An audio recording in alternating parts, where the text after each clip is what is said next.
Ooh, okay, so basically, like, I want like the stuff, like all the content I create now, I want it to be more so like kind of like conversational, Right. right? Like, so I've been trying like my best, because everybody's like, yo man, we want you to do this, we want you to do that, and I'm like, okay. My first thought is like, I want to do my own streaming service. Okay. Right? Streaming service. Yeah. Okay.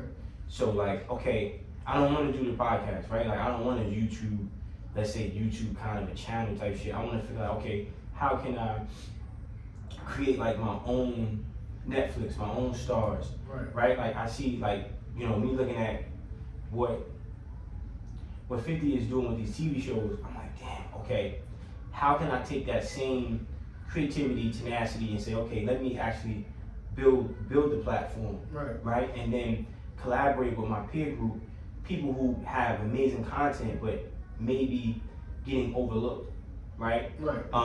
So with the music, I never wanted to stop like selling CDs, right? And I'm gonna get to a question I was actually. I never wanted to stop selling CDs. Like, I remember being outside selling my mixtapes, right? And I would meet lawyers, I would meet real estate people, I would meet network marketers, and they'd be like, man, you just take this skill, but I couldn't take this skill nowhere else. It was like I was only this guy, you know, for this. If you take the music away from me and you put a realty company in front of me, I'm not the same guy. I don't have the same passion. The powers are gone. It's like Superman flies when the sun is out. So I want to make sure that I find a way to scale my brand, diversify my brand, but also stay true to my brand. You know what I'm saying? And I think it's like somebody asking you to take the DJ off of your name. You know what I mean? You're like, THORO. I mean, I'm THORO, you know what I'm saying? But I'm DJ THORO, you know what I'm saying? Like, so what do you feel contributes to just being consistent, right? Because I feel like now, and you've known me for years, I've known you for years, right? Man, no, for real, you know what I'm saying? And I feel like now I'm getting to that point of like, I have something, right? And and it could go one or two ways, right? You know, you can stay complacent, and that what you have or interest you created kind of fizzles out, or you go hard and you know, pause and you feed it, you fuel it, you throw more gasoline on that flame until it's just, you know, smart mania, right? What is it, that thing that helps people? Like, so we say like artists, right? Like, you know, and I don't want to use names because people always take taglines and try to use it for selling points, but let's just say artist has a tremendous obstacle in front of him in the beginning, right? But his drive, his fuel, something snaps, right? Like something just snaps, and it's like, and then it becomes like hyper focused, and then that is what leads him to somebody noticing him, giving him an opportunity, making this amazing album, selling all these records, building this empire, right? But it was the capitalization of that moment, right? I'm at that moment right now.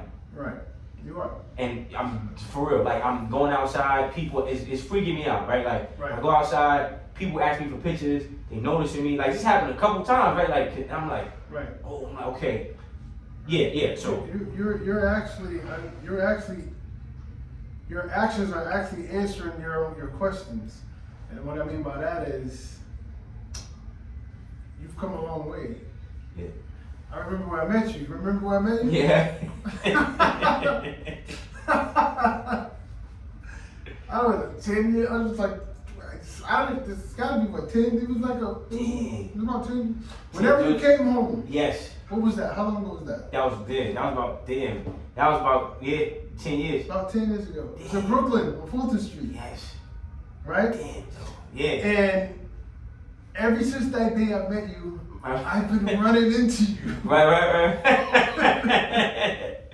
Word, Target, Marshalls.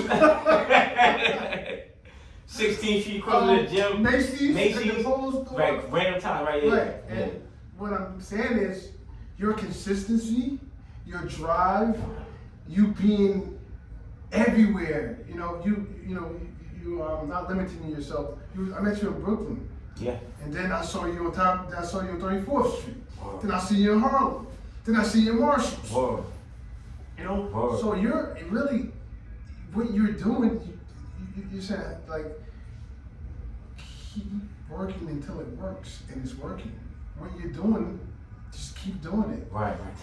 That's what you're doing it. Right. Look where you were when I met you on Fulton Street, handing out a CD. Damn.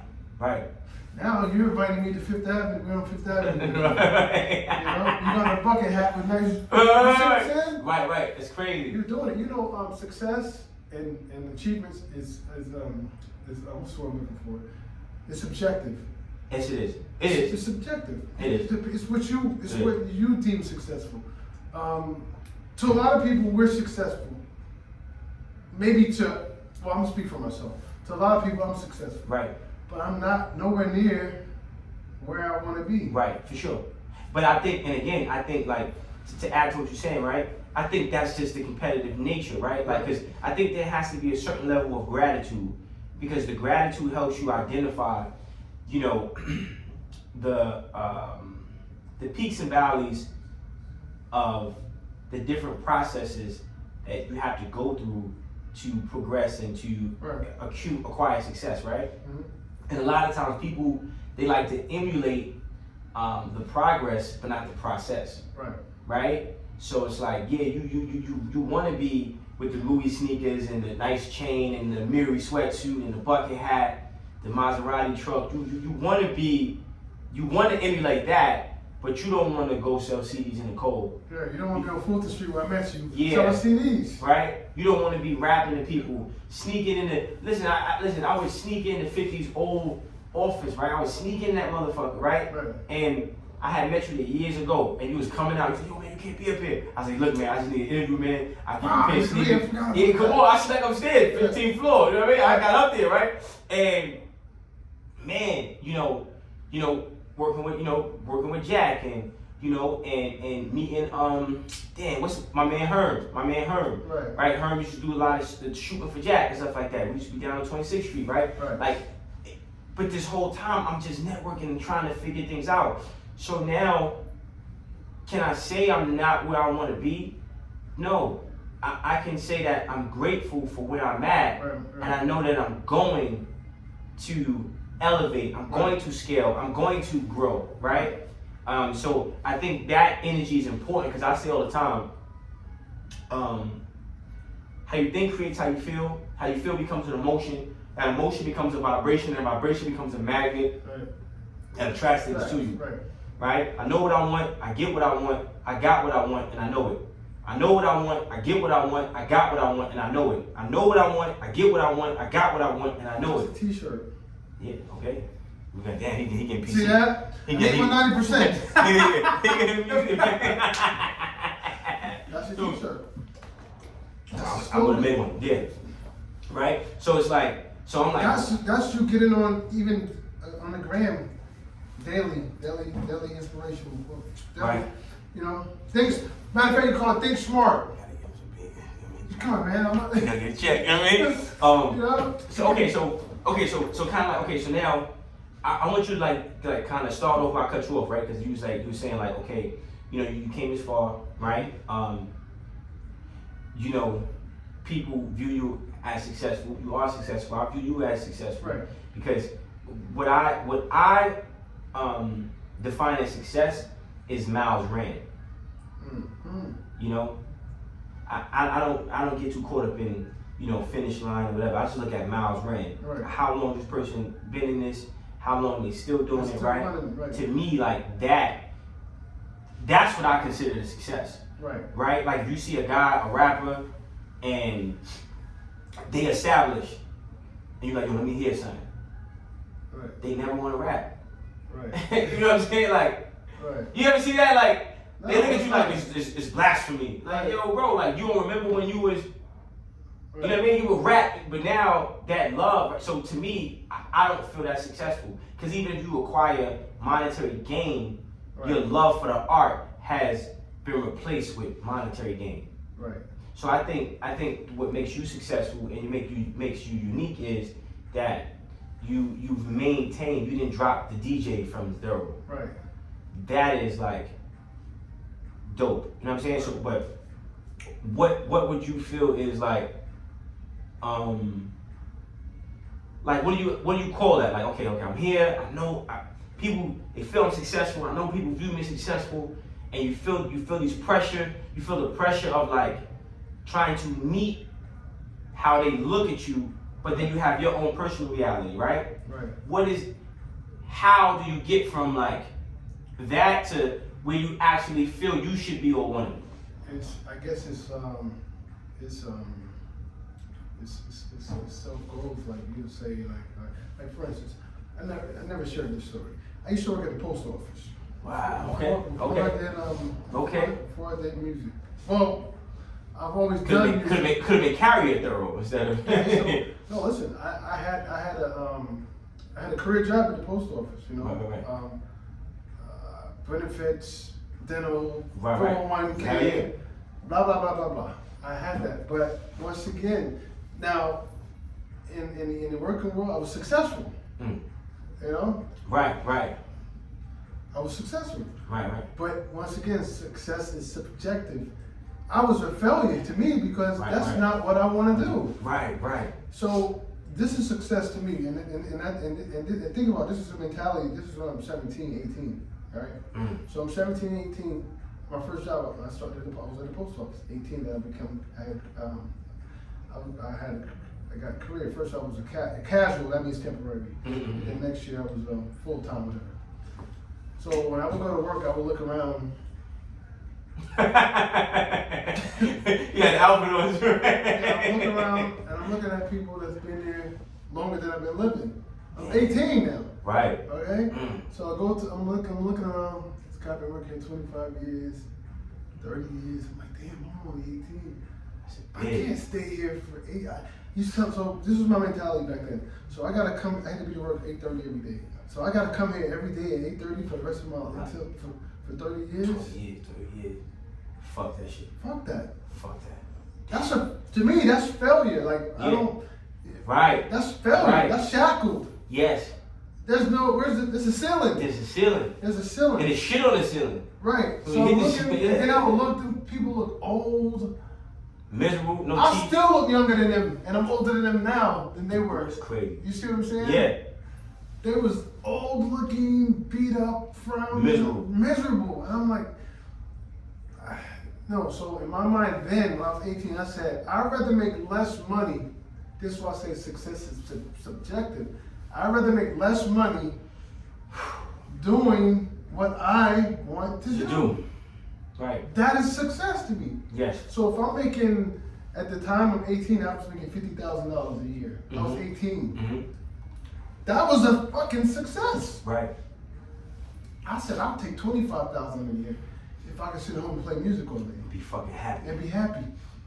I'm successful. Right. So the answer to your question is, Yeah, right. it's up to you. It's subjective, it is. It's subjective. Yeah, it is. And then I think goal setting with that, if this is even a fucking word, but you know, I don't care. We doing Jesse Jackson over here. That's a fact. He creepy. Yes. So we talk subjectivity, right? So Right. we're gonna take that subjectivity and you know, match that with goal setting. Right. Right? So we take that subjectivity and then set goals with that subjectivity, like saying, okay, look, I'm successful here. This is what makes me happy. Because how is important, that question. How does this success that I have due to my happiness, Right. how does that compound? How does that scale? How does that, monetize, right? You know what? I got it. I didn't mean to cut you off. Oh, no, that's I got the solution for what you're trying to. Oh, okay, cool. Trying to figure out. For sure, okay. Rejectivity. There's something that you're doing that you're not happy about. Yeah. What are you not happy about? Right? Because I'm gonna step on the outside. I'm on the outside. Got you. You look good, brother. Yeah. What do you like? I'm doing okay. You should be happy. Right. Why are you asking me what else can you do? What do you mean what else can you do? You've done it. Right. Okay, now stop me and say no. What are you happy about? And that's what you gotta fix. Right. Well, I think it's the self-image, right? Like, my mother was a drug addict. Okay. I didn't have a father, right? Like, so I'm very, and this is why I create my content the way I create it, right? Right. And I think my brutality with myself, right? I'm brutally transparent, right? Like, I got abandonment issues, right? So those things kind of like, they transcend and they come with me, right? Mm-hmm. So yeah, you go viral, you get 400 million views on TikTok, you got the Maserati truck, you sitting there, you like, yeah. But if I could get a hug from my mother, I would fuck the car, fuck Right. everything. If my mother could just hug me and say, son, I'm sorry, I love you, right? Boom. So I think for me, per se, it's just coming to terms with those abandonment issues, recalibrating my personal self-image for myself, right? Like, self-image is everything. And the original self-image given to me or created for me is stains on it. It's tainted, right? It's like a portrait, but it smudges and people distressed it, Right. and they spray painted. Oh, you ever see a mural? Nah, sorry, I won't say a mural, but you ever see a portrait? Right. Not a mural, because I'm fucking living. But like a portrait of somebody. It's like a painter did this beautiful portrait, and you sat for the portrait, and it was amazing, right? And then somebody gets their hands on the portrait, and they just fuck it up, right? Like, they what's that word? They vandalize it. They what's that word? It's not a word. Vandalize. For vandalism? No, like when somebody fucks up a painting, it's a word for it, but. Vandalize, whatever. But so that portrait is my self-image of myself. Right. So I have to tarnish, right? Yeah, that's a good word. Tenacious in it. Right. But so my self-image of myself is fucked up, right? So I have to reset. I have to find another painter, and that painter is in my subconscious mind, right? That painter is myself, because I'm not looking out the window to find a painter. I'm looking into the window. I'm looking in the mirror. Right. I'm looking in the mirror, and I'm looking at myself. And then through my subconscious mind, through my positive repetitive thoughts, through the neuromelanin that God has given me, now I can repaint a self-image for myself, so I can be happy with the success that I have. Now, let me say this. Disclaimer: I'm not a therapist. For sure. I'm not a therapist. However, but that was the kind of vibe I wanted to create for these joints. You know what I'm saying? But I'm not a therapist, but however, it sounds like to me your struggle has nothing to do with success.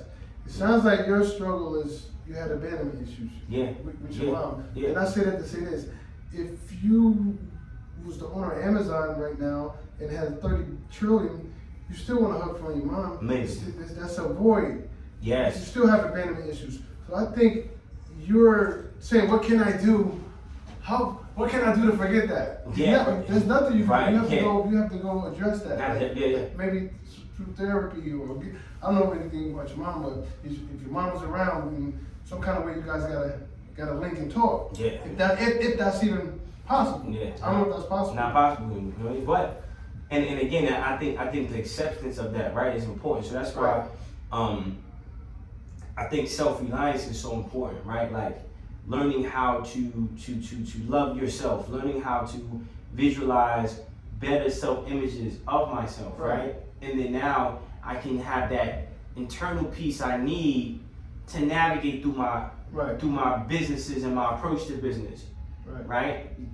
Because you listen, man. Happiness is a place in the heart, right? Not a place in the bank vault, right? This is a place in the heart, right? So, yeah, that's just to answer that question, right? Because I'm figuring it out. I'm getting better. You know, I'm a work in progress, and this is why I'm doing the No Labels tour, teaching people the science of self-reliance, Right. teaching people like, look, man, in order for you to get over something, you have to put it in front of you. You have to face it. Right. You can't, you know, medicate it. Right. You know, there's no form of escapism for that shit. And then when you have that clarity, now you start setting goals, and you got to do things that you know is in alignment with a personal success. Right. Like being free, being alive, making this fucking video. Like I feel, you know what I mean? Like I feel like, okay, because I know how far I came. Right. So the personal, smart, yo. Right. That personal, like, standing ovation you give yourself, right? Like, it's okay to fucking stroke your own ego, okay? Right. You know, they can call it narcissism, they can call it toxic, whatever the fuck. Make up any fucking new term you want. Right. I'm learning to more and more root for myself, Right. so to say, right? So, you know, with that being said, my next point is I want to ask you was, now, how do you, okay, so what would you feel is the key to saying, okay, I know this is this issue, boom, boom, boom, boom, but now I still want to grow. I still want nice shit, right? Like, you know, I still have personal materialistic goals, right? Right. And I'm not demonizing my ambition for it, right? So, what have you seen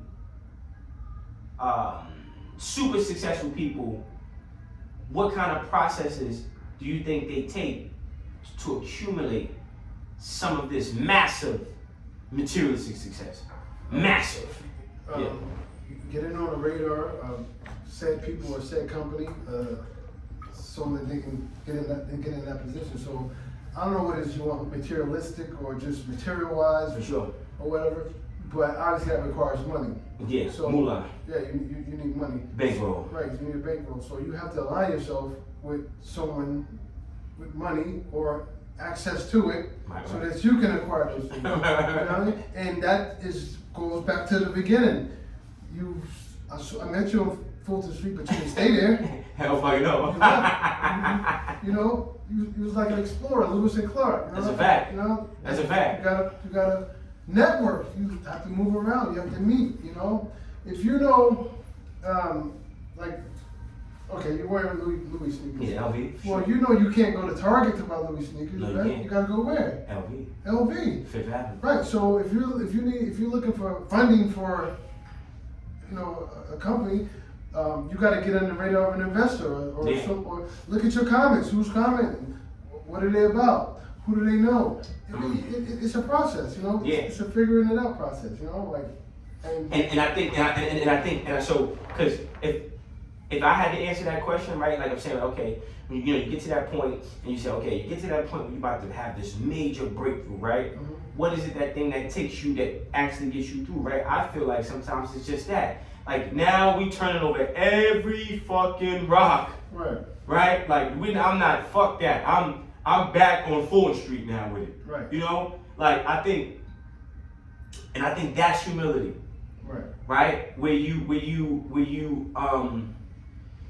how can I say, where you don't become slave to perception. Right. Right? Right. Where it's like, okay, and that was a big thing for me, right? Because like I think a couple months back I went out, I sold some CDs, right? And I was like, why is this so hard for me to do, right? And I remember, right, like, this rapper, I met him, right? I met him selling CDs, and he blew up, became like a battle rapper, became like one of the best battle rappers, right? Mm-hmm. And he stopped selling DVDs. Right. And I was like, and I've seen him struggle financially because he got the notoriety without the bank notes. Yeah. And it's like, so not being afraid to keep working. Okay, see, there's a difference between popularity and being paid. A lot of people are popular, but they're not paid. You know what I mean? It's a big difference. People get it, you know, they get fucked up. They get fucked up. Like, there's people on Instagram, they're popular, but they don't have any money. They broke as fuck. They're broke as hell. And they gonna sit up, right, and starve, right, because They don't want the people. Right. So now they've been. Yeah, I got it. They're in a position where they're so popular they can't. They feel that they're meaning themselves to work. You got to eat, man. Work.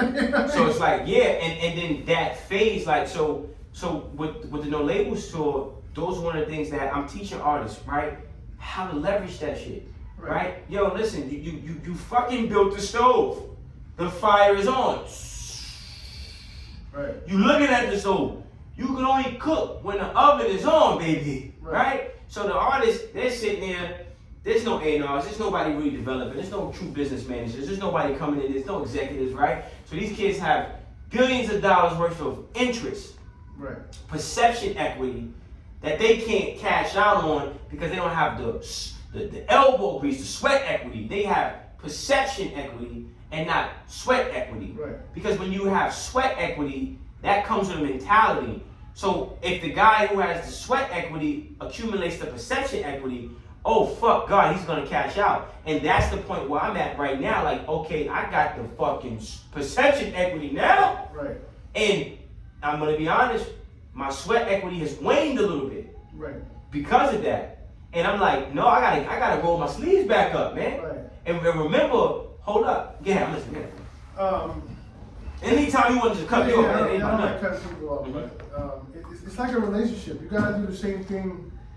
You got it as a keeper. Yes. You know what I mean? Yeah. So when you gotta, the same thing you did to get this, you gotta keep doing it. You gotta keep doing it. You can't get it and then like I ain't selling those CDs no more. Yeah. That's like me. Like, all right, I've been on world tours for 50 and did that, and then, well, how did I get there? Right. From doing the little shit. Right, for sure. That's what made me saying.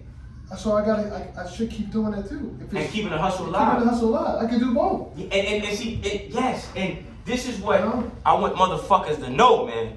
Okay? Like, we gotta stop trying to downplay hustle, right? And I feel like this is what people do. It's like, they just want to see you in a Lamborghini, but my man, like, nah.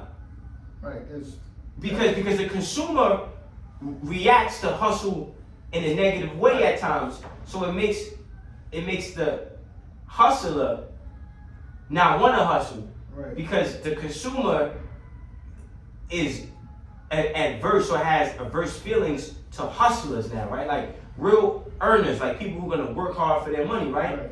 So content like this, conversations like this is important to let people know, like, yes, we're gonna work hard, right? Like I'm gonna sell my music, you know. I'm gonna do this show. I'm gonna do this feature. This feature might be $500. Cool, I'm doing it. You should. Like I asked the guy for $1,000. Listen, the guy, crazy shit in the world, right? Reach out to this artist. I'm running to him, right? And he said, "Yo, it's nothing he could do with $1,000." Who said that? I ain't gonna talk that. No, I'll tell you off camera. Okay. So he tells me, right? It's nothing he can do with $1,000, right? For a feature, right? And it's just like, yo, it blew mine, right? Because I'm saying, look, I got a record. I'll do the hook. First of all, I rap better than this person. I already foresee within another 6 months, I'm gonna lap this person. Paying for the studio time, paying for all that, and on top, I'm gonna give you $1,000 for a song that might be a hit, but you getting $1,000. You tell me it's nothing you can do with that. That's why motherfuckers go rogue. And I remember an interview with 50 saying, right? And I want you to give me your. Well, I'll tell you right there. I'll tell you right there with the whole feature. Huh? He said, look, I'm listening. He said, band. I said, he came up with a band. I'll tell you the thing with the whole getting a feature with someone. Basically, you have to, when people do that, that means they don't value you on their level. That's a fact. Okay, that's all that means. That's a fact. You just have to get in a position to where it's verse for verse. I need a verse from you. All right, I need a verse from you. Whoever you're talking to, you're not there yet with it. Facts. Because if it was somebody that they're trying to get to, you think they would have told them the same thing? Facts. No, you just have to get yourself to their level, whatever that level is, because that's how it's supposed to go. I need a verse. Right. That's it. It's no money exchange. Right. But back in the It's day, verse to verse. I believe that. I believe that. With certain, obviously that doesn't work for everyone, but in most cases, if people respect you on their level, of course, they're not gonna charge you because they need something from you too. But now, he doesn't need anything from you. That's why he's charging you. Right.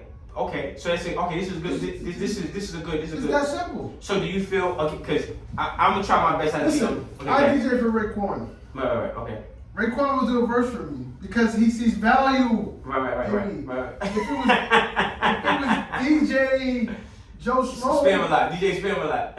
There's no value in that for him. Right. Hey. True, but do you feel okay?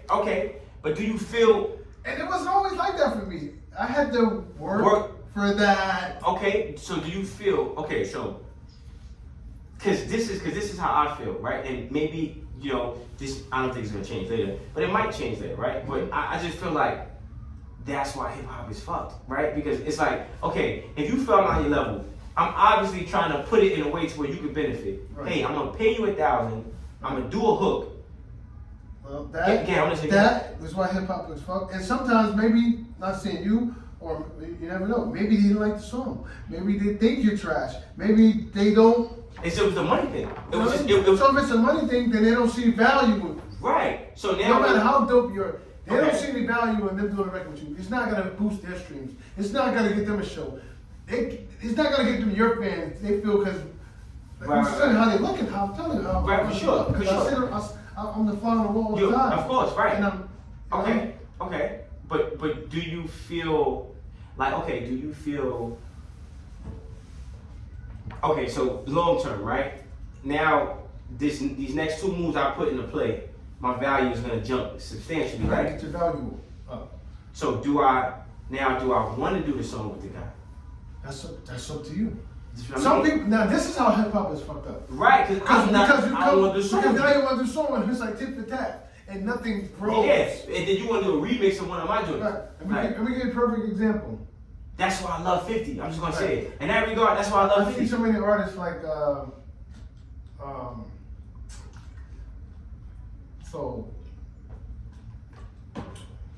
Cassidy. Right. Okay. If anybody knows me, they know I've been DJ. Cassidy will work with you though. Oh, well, listen, I'm gonna share something. Okay. Cause I DM Cassidy. No, he will. And he was gonna take the pen. Right. No, he will. So I wasn't, you know what I mean? Because he practices what we're talking about right now. Right. And yeah, I can't throw him under the bus. Yeah, you can't. No, none of this is throwing anybody under the bus. It's just. I'm saying I would for myself because I do that sometimes. I'm like, fuck you. No, I wouldn't throw him. Cass is good though. No, I'm just use Cass for an example. Oh, okay. And I was trying to give even Cass is a teachable moment, but it's not throwing him on the bus. It's just teachable, right? So I get it. So I introduced Cassidy to French Montana. That's how they met. So if anybody watching this right now, you can go on YouTube right now. There's a song called "City of Gods" that I did. Okay. It's on YouTube right. My man make beats too, so right. yeah. So this is a song I did that I put together, right? Cassidy didn't know French from a can of paint. Oh man. He didn't know. All he knew was he was a DVD dude from Cocaine City. God. That's all he knew. He never met him, never seen him. French, I knew French. Damn. I knew French from putting him on the mixtape. So French came to me. He's like, "Yo, can you please introduce me to Cassidy?" He was a fan. He was a fan, and he wanted to do a record with him. Once again, I had the power. If I say Cassidy, I need you to do a song with him. He's not gonna question me because there is value between me and him. Right. He knows that whatever I'm doing at the time, well, not even at the time, I'm on the radio. That's value. That's another record. He is value. He knows I'm not asking him to do anything that I don't deem that's valuable or it's not gonna be beneficial to him or me. Mm-hmm. So long story short, I bring him to the studio. Never met Cassidy. He's like, bro, and you tell me who does this. Not only did I bring French Montana to the studio, I made Cassidy do a song and a video the same day they met. That's crazy. The video's crazy. That's challenging. And you know who else was there? You ever heard of Arab? Yeah. Oh.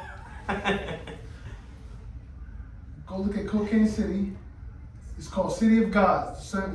It's French Montana, Cassidy, and Arab. And you're gonna see me All in the video. The fuck mess. All in the video. All in. That's how it goes. Yeah, I was Diddy, bro. You know that? That's a fact. Yeah, I was Diddy. That's fact. Literally. Right. I put that together. And I say that to say this. I get you. Okay. Cash only did that because of who? You. Me. Right. He saw no value in doing no record with him. Mm-hmm. But once I told him, I said, bro, this guy is gonna blow up. Just work with him. So I made him do a couple more songs after that. Then I guess he didn't see the value fast enough. So one day he told me no. He's like, no. He's like, why you keep asking me to do songs with this guy? I already did like 2 or 3. Come on, THORO. What's going on? Dude, paying you? You know, like he just. Right. I'm like, nah. I just genuinely, rock with the guy. And I know he's gonna make it, and it's gonna be reciprocated. Yeah. Fast forward, with all due respect, who's the biggest artist right now? 1,000,000%. That's and right Now, if you would have completely listened to me, you think Kid Fresh gonna charge you for a verse right now? Hell No. no. No. That's facts. No. Cause there's people like I ain't gonna hold you. Like there's people right like that when I get like I'm not doing no music with them. I'm not doing like fuck out of here. Right. If I see you, I'm doing a show somewhere. I'm gonna have security even get that shit. That section right there. They gotta get up out of here. I'm gonna say, it's just me. But facts. Okay. So yeah, I got just gotta get to answer to your question. Get your value up with said artist. Yeah. Listen, that was Smalley, it is what they don't value you on their level. Yeah. When he listen, either that or they when he said no to 1,000, I said nah. Yeah, they just don't value. They didn't even respond back to me. First he hit me, boom, boom, boom, boom, boom, right? But you had to value me to hit me. Right. You know what I'm saying? Like, figure, once again, they looking. Yeah, like, oh, they pocket watching. So now you like, I can't do nothing with that. Yeah. Right? Now I'm like, all right, fuck out of here. Right. Okay? And even though that's perception, you know what I mean? That's why I don't even like jewelry, brother. Diamond turntables. Right, for sure. Wait, see, but my thing, I still do some shit like, no, that's cool. That's. Diss me if you want, man. You know what I mean? Listen, you're gonna regret it, and I'm gonna be very vocal about it. Okay, so next point, I got 2 more questions before we. But you can use that for a teachable moment. You could be like. I am. I scream fucking shit. You can do the Michael B. Jordan. Did you see what he got with the girl? Like, oh, the corny guy. What's the chick? Lorianne. Oh, with him, and I guess some girl he went to high school with was interviewing him on the red carpet. Wow. And she was like, yeah, we got Michael B. Jordan. He's voted Sexiest man. Right. And he goes, no, it wasn't the corny guy, remember? Oh, that's heavy. At the interview. I'm surprised you didn't see it. I gotta see and that. then she tried to like play, oh, no, he was just playing with you. He was like, nah, you call me corny. So he was holding on to that for until however long, high school till now. Yeah. You know what I mean? That's I guess he used that for motivation because look, you know what I mean? Yeah. So sometimes that's a teachable moment. Use it for motivation. In fact, I scream. When the motherfucker said no to 1,000. Sometimes, bro, with me, I be needing people to doubt me because I be so like complacent sometimes. I need somebody to tell me I can't do something. Yeah, I need that fuel. I think like they got it fucked up. Like, you know, I be needing that sometimes. Like, oh, you think? You got me wrong. Oh, you think? Oh, okay. Watch this. Yeah, watch this. You think it's no? Watch this next. And see, I think of I'm a career artist. Mm-hmm. You can't do what I've been doing by accident for this long. Nah, you can't. It's a gift. You can't. It's a gift. It's a gift. I would have been had to go get a job somewhere. It's a fact. It's a gift, and that's why that's another thing too, right? That's why I always reach out to you because, like I say all the time, like I respect, the miles ran, right? And the marathon runner, right? And I just remember what Steve Stout was saying about 50. So Steve goes on the Breakfast Club, right? He's like, yo, 50 always has this, you're starting, but you're gearing up for what? And this is before Power Drop, right? So, I feel like people need to really understand, certain things are delayed, but then when it comes, it's like, yo, it unravels, right? In a good way. Which brings me to my next point, last 2 points, is, so you've been in the game for a minute, you've seen a lot of success, ups and downs, right? Right. If you could just give me, I gotta say something. I already know it's part of what you got about to ask me. Okay. But yeah, you wanna. Yeah, I'm gonna tell you. This is how not to fall off. And we were talking about it. He answered your question. Right. See, only wisdom can tell, motherfucker. Yeah, because I'm right, telling you, bro, right. turn nothing down. Here's my logic Right. with money. I don't care if you're getting 500,000 a show. Right. If somebody got a 50,000 for you on Tuesday and you off, go get it. Go get it. So what happens is, what people don't realize, money, it's a game of addition and subtracting. If you turn down 50,000 because you didn't get 500,000, now you turn down 100,000 because you get 500,000. Now you turn down 25,000 because you didn't get 500,000. You see where I'm going with this? Right. When you add up what you turn down, it's more than what? 500,000. You want it. Right. So collectively, Right. you've turned down more money than you have. Right. And I've seen artists do this all the time, and that's why they'll do it. That's why artists that was popping now, they realize that, and they'll And you want to bust a U-turn, motherfucker. Like, I don't want to so pay don't you. never turn down no money, bro. Don't think you're too good. Like, Right. if you get 10 grand a show, okay, well, whoever was paying you that's fine. But if someone got a show for you for 5 grand, go do it. Granted. It's gonna add up collectively. You're gonna have more money than you would have had if you didn't turn it down. I see so many artists, they have turned down, and I won't call no names on this one. Yeah. But there was an artist where I was. We generalize. We generalize. There have been artists that I booked shows for. This is me being politically correct. And y'all know I ain't never politically correct. Yeah, because But just make this a teachable moment. Right. If this was anything in life, if you're getting paid for it. That's like a little segment too, teachable moment. Because I do this too with DJing. I could go overseas and get 5 grand a DJ, or sometimes in New York they want me to DJ for $500. Right. Or you go overseas and we talk about it on camera. But I'll go do it. I'll DJ. I will go DJ for 500 if I'm not doing nothing. Right, I can't go. Well, I get 5,000 over here. I ain't gonna pay me 500. That's 500 that I didn't have. That I didn't have. And it adds up. You know what I mean? So I'll just say this: there's been people that I showed them what was going on financially with them. I said, yo, bro, I've been booking shows for you, and you've turned down in 3 years, you've turned down 2.7 million. This is a true story. I'm not gonna say what the artist is. Yeah. You turned down 2.7 million. It's crazy. I added up all the money. I said, let me ask you a question. You got 2.7 in the bank right now? Damn, that's it. No. That's it. Yeah. You see what happened there? Word. Yeah. You just turned down more money than you have. Because you get this number, and because you didn't get Because that of the money that you had. you just gotta keep turning down money. Right. That's not how it works. That's a jewel. So don't ever turn down more money than you have. Yeah, collectively. Collectively, you will have more money if you never turn anything down. That's the jewel. That's a heavy one. If you turn it down, you're gonna end up with less. Hindsight is 20/20. You know what I mean? So okay, so I want to call this like the, a collection of teachable moments. So if you had to 30 seconds, just rapid fire, talk about, just drop all the wisdom that you've learned in this game, right? Like just 30 seconds, boom. Yo, don't do this. Be on time. One thing you had told me, like, always stood out. Like, yo, be on time. Be. you're doing it. That's it. Go. Yeah. You know what it is. But for me, like, because a lot of people, I'm not gonna lie. Like, a lot of people, you're somebody who has provided me with a lot of guidance at certain points, right? Right. You can't put a point on the time because I can say be on time. It can take me 30 seconds to say that. Right. Say be on time. Right. You know what I mean? Right. All right. So just briefly, whatever comes to mind. I'll give you my little. Yeah. So one is, don't be influenced. Be the influence. Okay. All right. And what I mean by that is, create your own wave. Okay. You know what I mean? Think music when we talking music or anything in general that's competition based. Mm-hmm. The only way you're gonna stand out is if you don't fit in.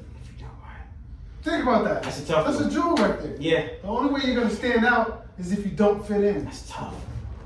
That's okay. The only way you're gonna stand out is if you out in. Get it? The only way you're gonna stand out is if you don't fit in. Right. So meaning Takes courage. Right. If people don't have that. Everybody's not built, and that's what separates superstars. That's what separates career artists. People that's gonna be. Nas just did Madison Square Garden at 50, bro. Yeah. 50. He's 50. He's 50. 50.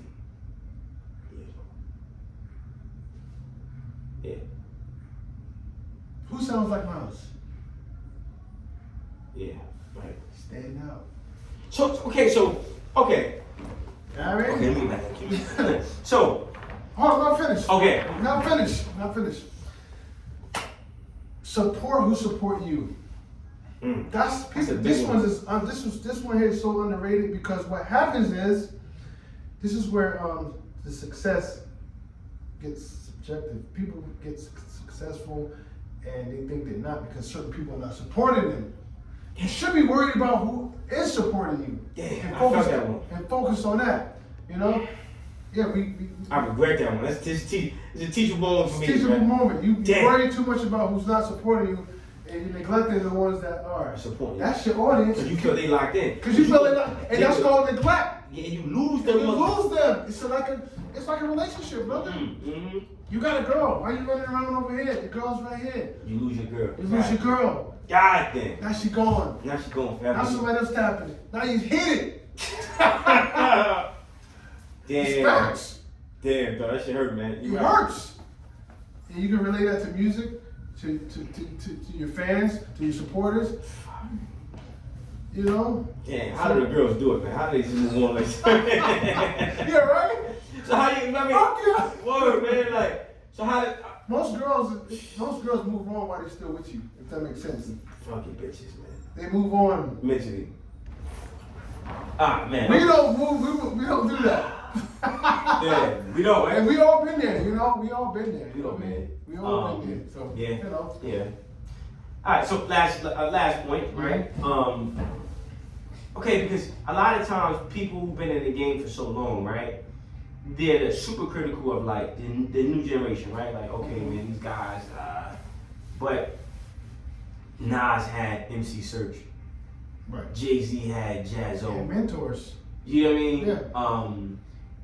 Dame Dash had Russell Simmons. Yeah, and Big Brothers. Diddy had Andre Herrera Mm-hmm. and Clive Davis. I give it you. 50 had Chris Lighty. Chris Lighty. You know what I mean? And don't forget Big Paul, right? Cause even that, 50 had Jam Master Jay first. Right. Run DMC. That's what's So real. then if you got Run DMC, you got some Russell Simmons Right. residue. Right. So Yeah. so that might be the reason why 50 even had that idea of like getting sneakers and doing G Unit. That's exactly why he got the idea. Run DMC was the first group to have a sneaker deal with him. Right, because the sneakers. If you look at the Run DMC is the first group on Rolling Stones, brother. The cover of Rolling Stones. Right. The cover of Rolling Stones. We're talking 1986, people. So they had a deal with Adidas. Nobody was getting endorsement deals. Right. Nobody was getting sneaker deals. They were the first to do it. Right. Jay-Z, you know. This was before all of that. Right. Run DMC were the blueprint for everything that's going on now in terms of endorsements. Nobody that did music was getting sneaker deals because sneaker deals was limited to ball playing. Damn. So why do you feel? Because again, like with what I'm doing like in the labels tour is like I want to like really like like teach artists too, right? Like give artists those teachable moments, like you said, right? Like I feel this generation doesn't have mentorship, right? Like right. Like as a whole, no, it doesn't. Right. Nobody's it's just more critical than more criticizing. Yes, what I'm saying, right? So than helping. How can I carve out my own sound if there's no A&R? How can I carve out my own sound if there's no real executive infrastructure to develop this talent? And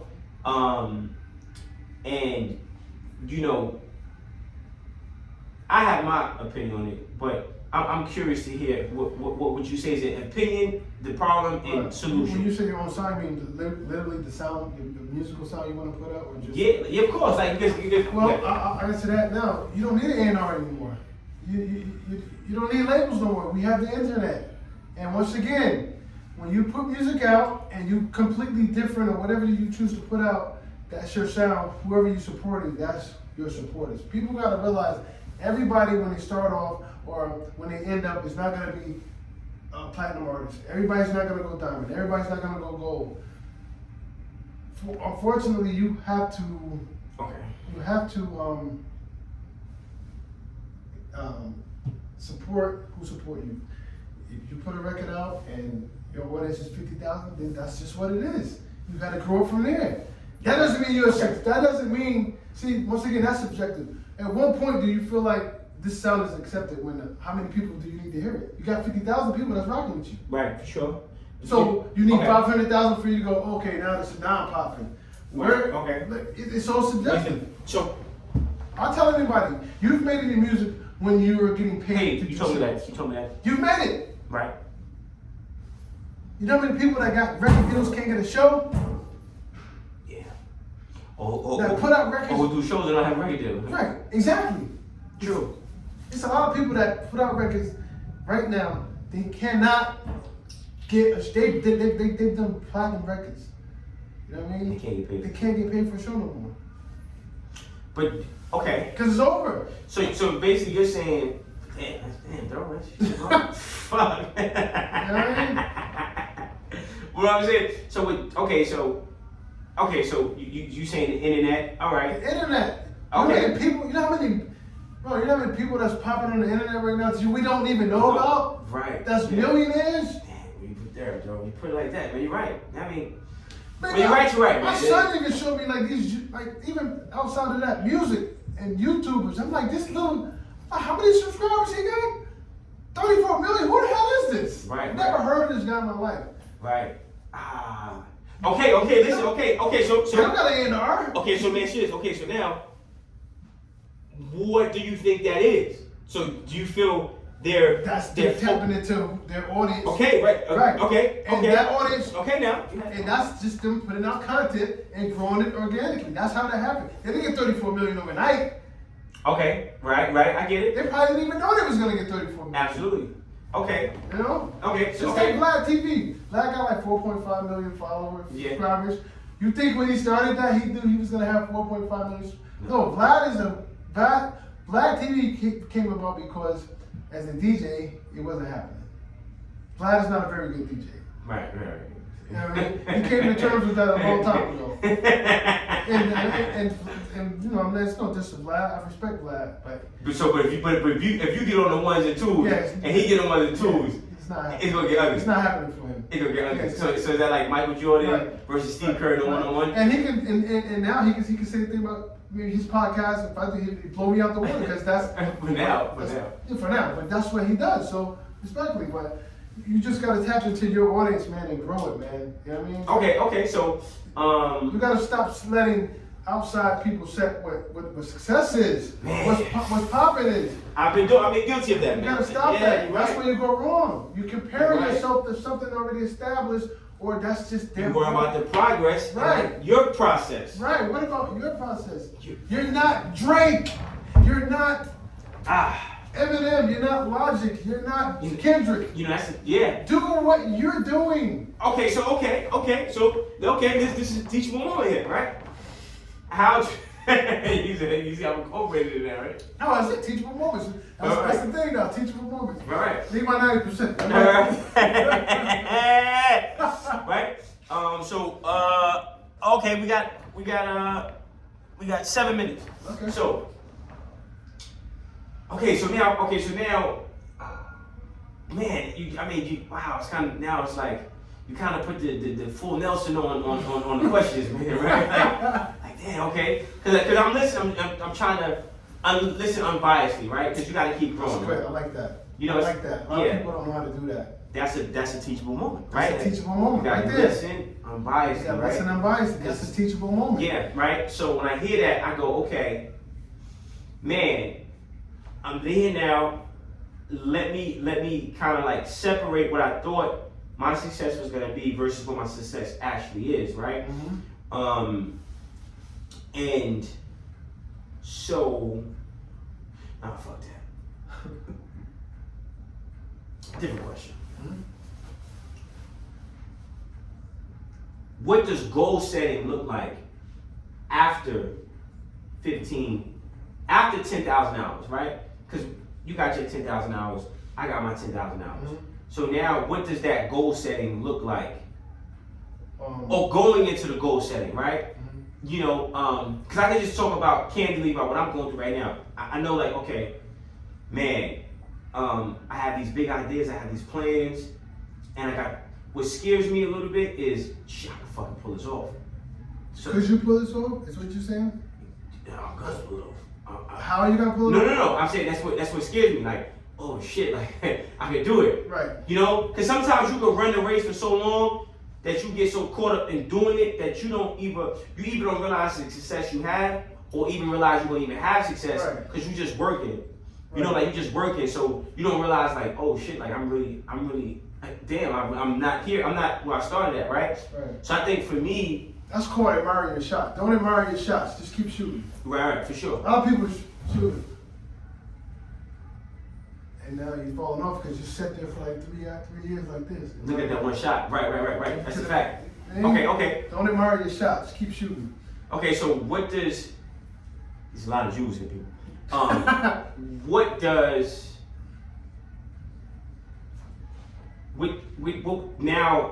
Now I'm empowered with this new information that we got from this conversation. Right.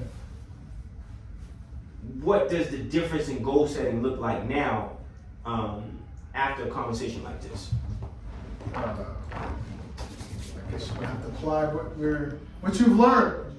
You've had a couple of teachable moments, man. Now go back and apply that to things that it applies that needs to be done to fix whatever wasn't going right for you. Now how do you apply it? Well, So the reason I'm asking you these questions in this way is because like with all the content I'm creating now and moving forward, I want it to be like so like step like I was on the phone with you, right? I'm about to so I'm about to have these kids come up next week, right? And they coming up next week, it's gonna probably be like 20 kids, right? And I'm gonna talk to them and I'm telling them like, okay, look, man, this is how I was successful.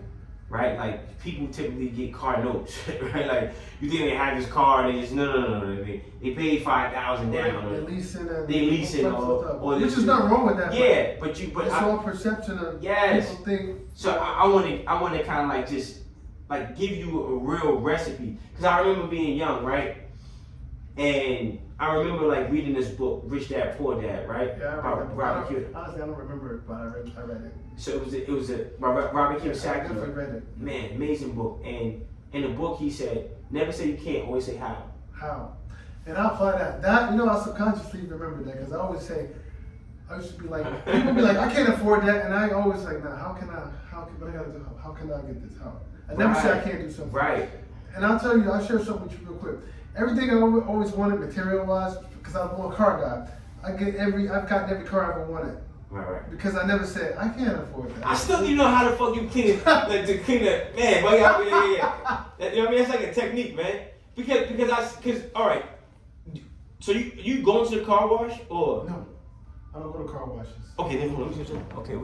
Okay, all right. Yeah, I don't go. I gotta timeline No, it's cool. You can talk but, about the car another yeah, time. I'm like, damn, that car. I always want to ask you, like, yo, how you, like, because one time we got cleaned that blue joint, right? And it ain't look a type of way, and you had this something. I was like, oh shit. Spray bottle microfiber towel. But you got the joint in the car, the buffer joint too, right? In the buffer, I got the buffer in the car. Yeah. Never go through car washes because the brushes from the car wash, they scratch your car. Right. And the car wash, they wash your rims with the same brush that they brush your car with the same brush they put on the rims. Rims have road, ground, dirt, and grit. So actually what that is sandpaper on your paint. That's why you see swirls and scratches. Yeah. You can't use the same brush on the wheels that you're doing the paint. Right, facts. Okay. Next, teachable moment. Teachable moment, you go to car wash. Tell them, don't put that brush on my paint. Do it by hand or get another brush. Damn, teachable. Right.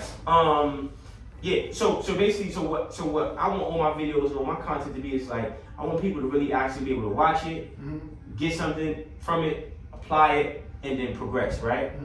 So what would you and I'm not offended at all, right? So you have carte blanche, that's the word, right? You know what I'm saying? Yeah. To be critical, right? Like, so what do you think somebody like me, artists like me, right? Whether it's mindset, whatever, should be like right now from here to what's it? March, right? So Right. from March to when's summer jam? June, July. So what would I have to do from leaving this interview with you Right.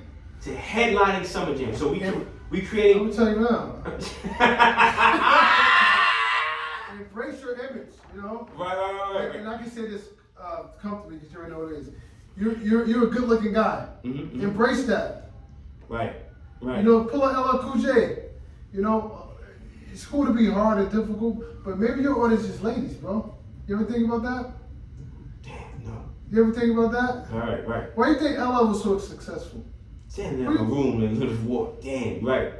Why do you think Fab was Still see. still Fab is like 60, man. Right, but Nigga, he cheating, man. maybe you should embrace. Maybe you should not say that you abandon ladies, but maybe you should focus on.